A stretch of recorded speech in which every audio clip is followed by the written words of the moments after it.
ஞானானந்தமயம் தேவம் நிர்மலஸ்படிகாகிருதியும் ஆதாரம் சர்வ வித்யாநாமய கிரீவம் உபாஸ்மகே. நேயர்கள் அனைவருக்கும் அஸ்ட்ரோ கேஎஸ் ஐயங்காரின் பணிவான நமஸ்காரங்கள். அஸ்ட்ரோ டிவி நேயர்களுக்கு அஸ்ட்ரோ கேஎஸ் ஐயங்காரின் பணிவான நமஸ்காரங்கள். வார பலன் 12/8/2024 18/8/2024 வரை உண்டான வாரத்திற்கு என்னென்ன பலன் அப்படின்றத பார்ப்போம். அதற்கு முன்னாடி இந்த வாரத்தினுடைய கோல்சாரம் என்ன அப்படின்றத பார்ப்போம்.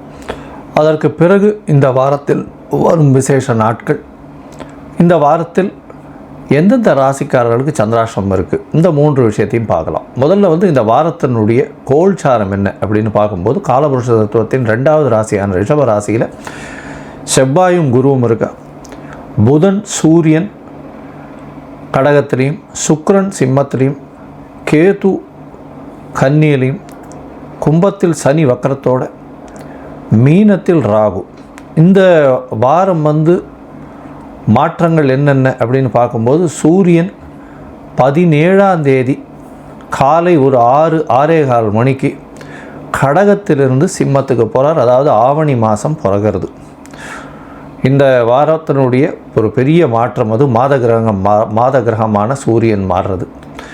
இந்த வாரத்தில் பார்த்தடையானால் சந்திர பகவான் சுவாதி நட்சத்திரம், அதாவது இந்த வாரம் ஆரம்பிக்கும்போது துலா ராசியிலிருந்து ஸ்ரவண நட்சத்திரம் வரலும் போகிறார், மகர ராசி வரலும் போகிறார். அதாவது சுவாதி அப்படின்னு சொல்லக்கூடிய துலா ராசியிலிருந்து துலாம், விருச்சிகம், தனுசு, மகரம் 4 ராசிக்கு போகிறார் இந்த வாரம்.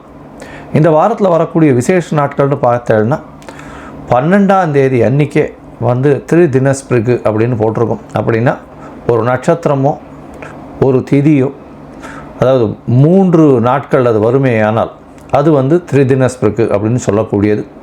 ஒரே நட்சத்திரம், ஒரே தீதி, ஒரே யோகம், அந்த மாதிரி வந்ததேயானால் இந்த மாதிரி திரிதினஸ்பிரிக்குன்னு சொல்லக்கூடியது. இன்றைக்கி பார்த்தாலேயானால் சுவாதி நட்சத்திரம் கிட்டத்தட்ட ஒரு 1.25 நாழிகை இருக்கும். அது 10ஆம் தேதி அன்னைக்கு, அதாவது 11ஆம் தேதி அன்னைக்கு அதிகாலை, அதாவது சூரிய உதயத்திற்கு முன்னாடினா 10ஆம் தேதி கணக்கு வரும் தமிழில். சூரிய உதயம் டு சூரிய உதயம் தானே, அதனால் முந்தின நாள் வரும். அதற்கப்புறம் 11ஆம் தேதி அன்னைக்கு சூரியன் உதிச்சதுக்கப்புறம் 60 நாழிகை சுவாதி நட்சத்திரம். அதுக்கப்புறம் இன்றைக்கி ஒரு 12ஆம் தேதி அன்றைக்கி ஒரு 1.25 நாழிகை இருக்கிறதுனால திரிதினஸ்பிரிக்குன்னு சொல்லக்கூடியது. 3 நாட்கள் ஒரே நட்சத்திரம் வர்றதுனால இது சொல்கிறது. இதனால் என்ன அப்படின்னா, இது என்ன ஒரு நல்ல விஷயம் பண்ணுறதுக்கு இந்த நாட்களை தவிர்க்கிறது ரொம்பவும் நல்லது. அதாவது நல்ல விஷயம்னா வீட்டில் ஏதாவது விசேஷங்கள் கொண்டாடணும்னா அதை தவிர்க்கிறது நல்லது. சரி, இந்த வாரம் பார்த்தீங்கன்னா 15ஆம் தேதி, அதாவது 15/8/2024 அன்னைக்கு ஸ்மார்த்த ஏகாதசி. ஸ்மார்த்த ஏகாதசினா என்ன அப்படின்னு பார்த்தோம்னா, தசமி கார்த்தால் ஒரு 2 நாழிகையோ இல்லை 7 நாழிகை 10 நாழிகை வரலும் இருக்கும். அதற்கு பிறகு ஏகாதசி வரும். இது ஸ்மார்த்த ஏகாதசின்னு சொல்லக்கூடியது. வைஷ்ணவ ஏகாதசி அடுத்த நாள் வருது. வைஷ்ணவ ஏகாதசியில் என்னென்னா, பொழுது விடியும் பொழுதே ஏகாதசியில் விடியணும். அப்படி இருக்கும்போது 1 நாழிகையோ 2 நாழிகையோ இருந்தால் கூட பரவாயில்ல. ஆனால் அந்த ஏகாதசி வைஷ்ணவ ஏகாதசின்னு சொல்கிறான். அதனால் இன்றைக்கி 15ஆம் தேதி ஸ்மார்த்த ஏகாதசியாகவும் 16ஆம் தேதி வைணவ ஏகாதசியாகவும் கொண்டாடப்படுகிறது. இந்த வைணவ ஏகாதசி ஸ்மார்த்த ஏகாதசி ரெண்டுமே உபவாசம் இருப்பாள். இல்லைன்னா இந்த நொய் இல்லைன்னா உடைச்ச அரிசி வச்சு இது பண்ணி சாப்பிடுவா. உப்புமா அந்த மாதிரி சொஜ்ஜி பண்ணி சாப்பிடக்கூடியது. அதாவது உப்பு சேர்க்க மாட்டா, சொஜ்ஜி பண்ணி சாப்பிடுவா. இப்போ சகஸ்ரநாமம் சொல்கிறது, பெருமாளுக்கு ஆராதனை பண்ணுறது, இந்த மாதிரியான விஷயங்கள்லேயே அன்றைக்கி ஏகாதசி மொத்தம் இது பண்ணுவாள். இது வைணவர்களுக்கு மிகவும் ஏற்றமான விஷயமாக சொல்லக்கூடியது. இந்த வாரம் பார்த்தோன்னா 17/8/2024 அன்றைக்கி சனி பிரதோஷம். பிரதோஷ காலம்ன்றது மிகவும் முக்கியமான விஷயம். அதை தவிர இன்றைக்கி இந்த 17ஆம் தேதி சனிக்கிழமை கார்த்தால் ஒரு 6:15 மணிக்கு சூரிய பகவான் ஆவணி மாதம், அதாவது சிம்ம ராசியில் வர்றது பெரிய விசேஷம். அன்றைக்கி சனி பிரதோஷம் வேறு, அதுவும் பெரிய ஏற்றம் கொடுக்கக்கூடிய நாள். அதாவது பிரதோஷத்திற்கு வேண்டிக் கொள்ளும் எல்லா விஷயங்களும், எல்லாவித தோஷங்களும் போகக்கூடியது, எல்லாவித கஷ்டங்களும் தீர்க்கக்கூடிய நாள்னு சொல்லக்கூடியது. அதுவும் சனி பிரதோஷம் மிகவும் விசேஷமான ஒன்று. அதுவும் அதாவது சனி பிரதோஷம் சாயந்தரம் 5:45 6:15 வரலும் உண்டான அந்த தீபாராதனை பார்க்குறது சிவன் கோயிலெல்லாம் பெரிய விசேஷமாக இருக்கக்கூடிய காலகட்டமாக அமையும். மிகவும் விசேஷமான நாள். அதற்கு பிறகு 18ஆம் தேதி ஞாயிற்றுக்கிழமை பார்த்தோம்னா ஸ்ரவண நட்சத்திரம், திருவோணம், அதாவது ஸ்ரவண விரதம் வருது. அன்றைக்கி ஸ்ரவண விரதம், அதாவது உத்திராட நட்சத்திரமும் இருக்குது, ஒரு 10 நாழிகை. அதற்கு பிறகு ஸ்ரவண நட்சத்திரம் வருது. ஸ்ரவண விரதம் வேறு வருது அன்றைக்கி. அதனால் திருவோண விரதம் வந்து வைணவர்களில் ரொம்ப பிரசித்தி. அவர்கள் வந்து திருவோணத்திற்கு விரதம் இருப்பார்கள். திரு என்ற அடைமொழி கொண்ட 2 நட்சத்திரங்கள், ஒன்று திரு ஆதிரை, மற்றொன்று திரு ஓணம். இந்த 2த்துக்கு தான் வந்து ப்ரிஃபிக்ஸ் வந்து திருன்னு ஒரு உயர்ந்த நட்சத்திரமாக சொல்லக்கூடியது. அதனால் திருவோணத்திற்கு உபவாசம் இருக்கிறது பெரிய விசேஷம். பெருமாளுக்கு நல்ல ஒரு பெரிய ஏற்றம், கைங்கரியம்னு சொல்லக்கூடியது. சரி, இந்த வாரம் எந்தெந்த ராசிக்காரர்களுக்கு சந்திராஷ்டமம்னு பார்த்தோம்னால் மீனம், மேஷம், ரிஷபம், மிதுனம், இந்த 4 ராசிக்காரர்களுக்கும் சந்திராஷ்டமம்னா உங்களுடைய ராசிக்கு 8ஆம் இடத்துல சந்திர பகவான் போகிறது சந்திராஷ்டமம்னு சொல்கிறோம். மதிகாரகன் மயங்கி நிற்க, அதாவது மயங்கக்கூடிய காலம். வேண்டாம், 8ஆம் இடத்துல மறைஞ்சி இருக்கக்கூடிய காலகட்டத்தில் எந்த ஒரு விஷயங்களும் தவறான செயல்களில் ஈடுபடக்கூடிய வாய்ப்பு உண்டு. அதாவது செய்யக்கூடிய செயல்கள் தவறாக போகக்கூடிய வாய்ப்புகள் மிகவும் அதிகம். மயங்கக்கூடிய காலகட்டம். அதனால் புதிய முயற்சி வேண்டாம், வெளியூர் வெளிமாநிலம் பிரயாணம் வேண்டாம், யாருக்கும் ஜாமீன் கையெழுத்து போடாதீங்க, பொறுமையாக இருக்கிறது நல்லது. இந்த வாரம் பார்த்தேன்னா ஒரு ராசிக்கும் என்னென்ன பலன் அப்படின்னு பார்ப்போம். மேஷம் முதல் மீனம் வரை. அதற்கு முன்னாடி உங்களுடைய அதாவது இந்த யூடியூப் சேனலில் பார்த்தோம்னா என்னுடைய மொபைல் நம்பர் கீழே ஸ்க்ராலிங்கில் வந்துன்னு இருக்கும். உங்களுக்கு அஸ்ட்ராலாஜிக்கல் கன்சல்ட், அதாவது ஜாதகத்தின் வழியாக ஏதாவது தெரிஞ்சு கொள்ளணும் அப்படின்னு பார்த்தேனால் உங்களுடைய date, time, place of birth, உங்களுடைய பெயர், உங்கள் தாய் தகப்பனார் பெயர் அனுப்புங்க. முதல்ல சந்தி இருக்கான்னு பார்க்கணும். ராசி சந்தி, நட்சத்திர சந்தி, லக்ன சந்தி இதெல்லாம் இருக்கான்றதை பார்க்கணும். எனக்கு தெரிஞ்சு நிறைய பேருக்கு வந்து 40 வயசு 45 வயசில் வந்து இன்னும் அவள் நட்சத்திரமே சரியாக தெரியாமல், ராசியும் தெரியாமல் நிறைய பேர் இருக்கா. அவள் வந்து துலா ராசின்னு நினச்சின்னு இருப்பாள், விருச்சிக ராசி விசாக நட்சத்திரத்தில் இருப்பாள், துலா ராசியில் அர்ச்சனை பண்ணிட்டு இருப்பாள். அதனால் இந்த மாதிரி நிறைய பிரச்சனைகள் இருக்குது. இந்த சந்தி பார்த்து முதல்ல வந்து சந்தியை இது பண்ணிவிட்டு அதுக்கப்புறம் வந்து உங்களுடைய ஜாதகத்தை போட்டு லக்னத்தை குறித்து அதற்கு பிறகு உங்களுடைய தசாபுக்தி அந்தரம் சூக்ஷ்மம்லாம் பார்த்து உங்களுக்கு உண்டான பலன் என்ன அப்படின்றத சொல்ல முடியும்.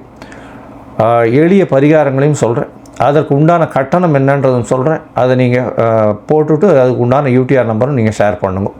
உங்களுக்குன்னு அப்பாயின்மெண்ட் தரேன். சரி, இப்போ மேஷம் முதல் மீனம் வரை 12/8/2024 18/8/2024 வரை உண்டான பலன்களை இப்போ பார்க்கலாம். கன்னி, உத்தரம், ஹஸ்தம், சித்திரை இந்த 3 நட்சத்திரம் 9 பாதங்களை கொண்ட ராசி. ராசிநாதன் 11ஆம் இடத்தில் சூரியனோட சம்பந்தம், சூரியனோட சேர்ந்திருக்கார். நினைத்த காரியங்கள் அனைத்தும் வெற்றி, கவலைப்படவே தேவையில்லை. உங்களுடைய ராசிக்கு பார்த்தாலேயானால் 11ஆம் இடத்துல ராசிநாதன் இருக்கிறது பெரிய ஏற்றம். ராசிக்கு 9ஆம் இடத்துல இருக்கக்கூடிய குரு பகவான் உங்களுடைய ராசியை பார்க்குறார். அதனால் வந்து உடல்நலத்தில் ஏற்றம் இருக்கும். என்னதான் கேது பகவான் உடல்நலத்தை சற்று பிரச்சனைகள் கொடுத்தாலும் குரு பகவான் பார்வையினால் நல்ல ஒரு ஏற்றம் இருக்கக்கூடிய காலகட்டமாக அமைய போகிறது. உங்களுடைய ராசிக்கு பார்த்தாலேயானால் 9ஆம் இடத்துல குரு பகவான் இருக்கிறதும் செவ்வாய் பகவான் இருக்கிறதும் நல்ல ஒரு ஏற்றம். முடிஞ்சவரை வந்து இந்த ரியல் எஸ்டேட் தொழில் பண்ணுறவாளுக்கெல்லாம் பெரிய ஏற்றம் கிடைக்கும். ஐடி ப்ரொஃபஷனல் இருக்கிறவாளுக்கு நல்ல ஒரு ஏற்றம். ஆர்ட் டைரக்டர்ஸ் அவளுக்கு ஒரு பெரிய ஏற்றம் கிடைக்கும். கலைத்துறையில் இருக்கக்கூடிய இன்ஸ்ட்ருமெண்டல் மியூசிக் வாசிக்கிறவாளுக்கு நல்ல ஒரு ஏற்றம் கிடைக்கக்கூடிய காலகட்டமாக அமைய போகிறது. இந்த வாரம் பார்த்தேனால் உங்களுடைய ராசிக்கு 12ஆம் இடத்துல வந்து சூரிய பகவான் வரார். 17/8/2024 அன்றைக்கி ஆவணி மாதம் பிறகுறது. 12ஆம் இடத்துல 12ஆம் அதிபதி ஆட்சி பெற்று போகிறார். இதனால் வந்து செலவுகள் வரும், சுப செலவுகளாக இருக்கும். ஏன்னா ஏற்கனவே சுக்கிர பகவானும் 12ஆம் இடத்துல இருக்கார். 12ஆம் அதிபதியும் சேர்ந்து 2ஆம் அதிபதியோடு சேர்ந்து இருக்கிறதுனால சுப செலவுகள் வரக்கூடிய வாய்ப்புகள் நிச்சயமாக உண்டு. ராசிக்கு சமசப்தமத்தில் ராகு பகவான் இருக்கிறதுனால பார்ட்னர்ஷிப் பிஸ்னஸில் வெளிநாடு, வெளியூர், வெளிமாநிலம் செல்லக்கூடிய வாய்ப்பும், அதை தவிர வந்து எதிர்பாலினத்தவர் மூலியமாக நல்ல ஒரு ஏற்றமும், நண்பர்கள் மூலியமாக நல்ல ஒரு ஏற்றமும் கிடைக்கக்கூடிய காலகட்டமாக அமையும். திடீர் பணம் வரக்கூடிய வாய்ப்புகள் நிச்சயமாக உண்டு. ராசிக்கு 6ஆம் இடத்துல வக்கரகதியில் இருக்கக்கூடிய சனி பகவான் மூலியமாக புதிய வேலை கிடைக்கும். வேலை கிடைக்கிறதுக்கு இன்டர்வியூலாம் வரும், எல்லாத்துலேயும் செலெக்ஷன்லாம் வரும். இருந்தாலும் தாமதம் இருந்துகிட்டே இருக்கும். ஏன்னா சனி பகவான் 6ஆம் இடத்துல வக்கரகதியில் இருக்கிறதுனால தாமதங்கள் இருக்கும். கண்டிப்பாக வேலை கிடைக்கும். வேலையில் வந்து உங்களுக்கு வந்து அப்பாயின்மெண்ட் எல்லாத்தையும் கொடுத்து வச்சுட்டு ஒரு 50 டேஸ் கழித்து நாங்கள் திருப்பியும் சொல்கிறோன்னு இருப்பாங்க. இந்த மாதிரி இருந்துகிட்டே இருக்கும். இருந்தாலும் உங்களுக்கு கண்டிப்பாக இந்த வாரத்தில் வந்து வேலை கிடைக்கக்கூடிய வாய்ப்புகள் நிச்சயமாக உண்டு. இந்த வாரம் பார்த்தீங்கன்னா அதிவேகமாக செல்லக்கூடிய கிரகமான சந்திர பகவான் உங்களுடைய ராசிக்கு 2ஆம் இடத்துல இந்த வாரத்தை ஆரம்பிக்கிறார். 2ஆம் இடத்துல வந்து 12ஆம் தேதி 12/8/2024 18/8/2024 வரலும் உண்டான வாரத்தில் சந்திர பகவான் 2ஆம் இடத்துல வந்து 13ஆம் தேதி அதிகாலை ஒரு 2 மணி வரலும் இருக்கார். இந்த காலகட்டத்தில் பார்த்தாலேயானால் உங்களுக்கு ஒரு பெரிய ஏற்றம் கிடைக்கக்கூடிய காலகட்டமாக இருக்குது. ஏன்னா 11ஆம் அதிபதி 2ஆம் இடத்துல இருக்கிறனால தனஸ்தானத்தில் போய் உட்கார் லாபஸ்தான அதிபதி. இதன் மூலியமாக நீங்கள் நினைத்தது எல்லாமே நடக்கும். தொழிலில் அபரிமிதமான ஏற்றம் இருக்கும். தொழில் ஸ்தானாதிபதினு சொல்லக்கூடிய புதனும் 11ஆம் இடத்துல இருக்கிறதுனால லாபஸ்தானத்தில் இருக்கிறதுனால எதை தொட்டாலும் வெற்றி கிடைக்கக்கூடிய வாய்ப்பு, மூத்த சகோதரர் மூலியமாக நல்ல ஒரு ஏற்றமான செய்தி வரக்கூடிய வாய்ப்புகளும் உண்டு. ராசிக்கு 3ஆம் இடத்துல சந்திர பகவான் போகிறார். 13ஆம் தேதி அதிகாலை 2 மணியிலிருந்து 15ஆம் தேதி காலை ஒரு 10:45 மணி வரலும் இருக்கிறது. இந்த காலத்தில் குரு சந்திர யோகம் அமையிறது, சந்திர மங்கள யோகம் அமையிறது, குரு மங்கள யோகம் அமையிறது. இந்த காலகட்டத்தில் பார்த்தேன்னா நினைத்தது அனைத்தும் கைகூடும், முயற்சிகள் அனைத்தும் வெற்றி அடையும். அது தவிர எழுத்து பணியில் இருக்கிறவர்களுக்கு பெரிய ஏற்றம் கிடைக்கக்கூடிய காலகட்டம். சமையல் கலை வல்லுநர்களுக்கு நல்ல ஒரு ஏற்றம் இருக்கக்கூடிய காலகட்டம். விவசாயிகள், விவசாயம் சார்ந்த பொருட்களில் இருக்கிறவர்களுக்கு பெரிய திடீர் மாறுதல்கள் வரக்கூடிய வாய்ப்புகள் நிச்சயமாக உண்டு. உங்களுடைய ராசிக்கு 4ஆம் இடத்துல சந்திர பகவான் போகிறார். 15ஆம் தேதி மாலை ஒரு 4:30 மணியிலிருந்து 17ஆம் தேதி, அதாவது 15ஆம் தேதி காலை ஒரு 10:30 மணியிலிருந்து 17ஆம் தேதி மாலை ஒரு 4:30 மணி வரலும் இருக்கக்கூடிய காலகட்டம். இந்த காலகட்டத்தில் பார்த்தாலேயானால் உங்களுடைய ராசிக்கு 4ஆம் இடத்துல சந்திர பகவான் இருக்கும்போது திக்பலம் அடைகிறது பெரிய விசேஷம். 11ஆம் அதிபதி திக்பலம் அடைகிறதன் மூலியமாக லாபம் அதிகமாக பெருகக்கூடிய வாய்ப்புகள் நிச்சயமாக உண்டு. மூத்த சகோதரர்கள் மூலியமாக நல்ல ஒரு ஏற்றமான செய்தி வரக்கூடிய வாய்ப்புகள் நிச்சயமாக இருக்கும். படிக்கக்கூடிய மாணவர்கள் வெளிநாடு வெளியூர் போகக்கூடிய பாக்கியம் நிச்சயமாக உண்டு. உங்களுடைய ராசிக்கு 5ஆம் இடத்துல சந்திர பகவான் போகிறார். உங்களுக்கு புதிய பதவி புகழ் அந்தஸ்து கௌரவம்லாம் வரும். லாபஸ்தானாதிபதியே 5ஆம் இடத்துல போய் இருக்கிறதுனால வியாபாரத்தில் பெரிய கொடிகட்டி பறக்கக்கூடிய வாய்ப்புகள் உண்டு. ஷார்ட் ட்ரிப் வெளிநாடு போயிட்டு வரக்கூடிய பாக்கியம் நிச்சயமாக உண்டு. இந்த வாரம் பார்த்தீங்களேனால் உங்களுக்கு ஒரு பெரிய ஏற்றமான வாரமாக இருக்குது. இந்த கன்னியா ராசிக்காரர்களுக்கு படிக்கக்கூடிய மாணவர்களுக்கெல்லாம் நல்ல ஒரு ஏற்றம் இருக்கும். உடல் நலத்தில் மட்டும் கொஞ்சம் தொய்வு இருக்கக்கூடிய வாய்ப்பு உண்டு. ஏன்னா கேத்து பகவான் இருக்கிறதுனால குழந்தை பிராப்தி ஏற்படக்கூடிய பாக்கியம் நிச்சயமாக உண்டு. ரொம்ப நாளாக குழந்தை இல்லாதவர்களுக்கு கன்னியா ராசிக்காரர்களுக்கு குழந்தை பிராப்தி ஏற்படும். மற்றபடி பார்த்தாலும் இந்த வாரம் நல்ல ஒரு ஏற்றமான வாரம். நீங்கள் அருகில் இருக்கக்கூடிய ஹயக்ரீவர் கோயிலுக்கு போயிட்டு வாங்க. நல்ல ஒரு ஏற்றமும் மாற்றமும் உங்களுடைய வாழ்வில் நிச்சயமாக வரும்.